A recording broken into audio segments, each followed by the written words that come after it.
Le 2 décembre dernier, le Premier ministre de l'archipel de Sao Tomé et Principe, Patrice Trovoada, était venu à N'Djamena transmettre un message verbal de son président, Carlos Manuel Villanova, au président de transition, général Mohamed Idriss Déby Itno. 3 mois et 4 jours précisément après la première entrevue en terre tchadienne, c'est en terre qatari que le chef du gouvernement sao-toméen est venu à la rencontre du chef de l'État. Le Premier ministre Patrice Trovoada et le président de la République, général Mohamed Idriss Déby Itno, ont échangé longuement sur la coopération bilatérale et la nécessité de la renforcer. Les 2 hommes d'État se sont félicités de la dynamique des relations qui existent entre le Tchad et Sao Tomé et Principe. La question de la paix et de la sécurité dans l'espace de la communauté économique des États de l'Afrique centrale, CAC, dont les 2 pays sont membres à part entière, n'ont pas été perdus de vue au cours des discussions. Dans la série des audiences accordées aux chefs de délégation venus prendre part aux travaux de la 5e conférence des Nations Unies sur les pays les moins avancés, figure celle de Dr Maria Tribodi, secrétaire d'État italienne auprès du ministère des Relations extérieures et de la coopération internationale. Entre le Tchad et l'Italie, c'est une relation presque soixantenaire.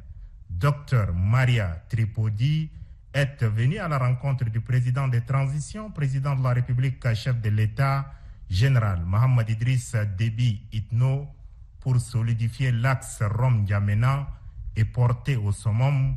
une coopération mutuellement avantageuse aux 2 pays amis et aux 2 peuples frères.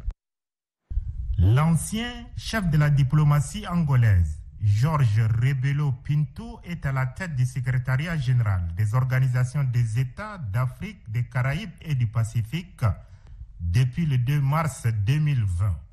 Ce 6 mars à Doha, à la faveur de la tenue de la 5e conférence des Nations Unies sur les pays les moins avancés, c'est lui qui est à la manette des ACP, une organisation tricontinentale rassemblant 79 États membres, est venu à la rencontre du président de transition, président de la République, chef de l'État, général Mohamed Idriss Déby Itno. Les échanges se sont déroulés en présence du ministre d'État, ministre des Affaires étrangères, l'ambassadeur Mohamed Saleh Al-Nadif,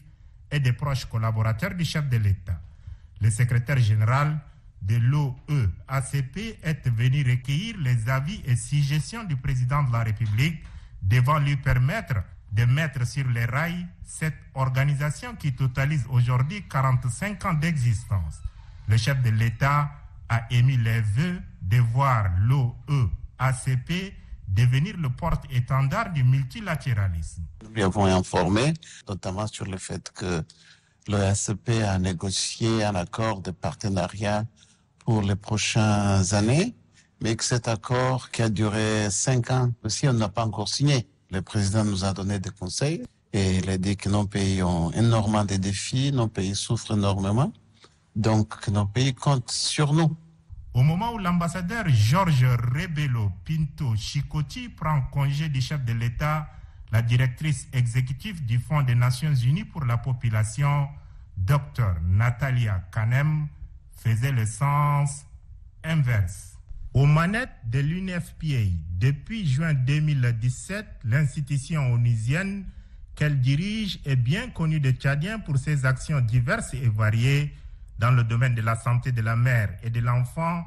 la lutte contre les violences basées sur les genres, le mariage précoce, le renforcement du capital humain, etc. Au cours des discussions qui se sont déroulées en présence du chef de la diplomatie tchadienne, l'ambassadeur Mohamed Saleh Al-Nadif, du ministre de la prospective économique et des partenariats internationaux, Moussa Batraki, et ses proches collaborateurs, le chef de l'État, général Mohamed Idriss Déby Itno, a particulièrement sollicité l'appui financier et l'expertise de l'UNFPA dans la conduite et la tenue du futur recensement général de la population et de l'habitat au Tchad. Une demande qui a reçu un écho favorable. The president emphasized the importance of data Le président a mis l'accent sur la question des données, notamment la conduite d'un recensement de la population pour que le pays puisse disposer des données fiables pour la planification de son développement. Et j'ai rassuré le chef de l'État de notre entière disponibilité à accompagner le Tchad dans ce recensement pour que le pays puisse donc disposer des données. Nous allons aussi nous investir pour que les données collectées puissent être interprétées pour donner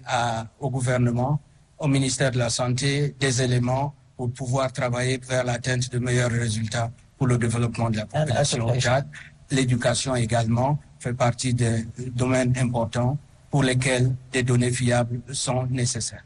Enfin, le chef de l'État a invité la directrice exécutive du Fonds des Nations Unies pour la population, Dr Natalia Kanem, à effectuer une visite au Tchad.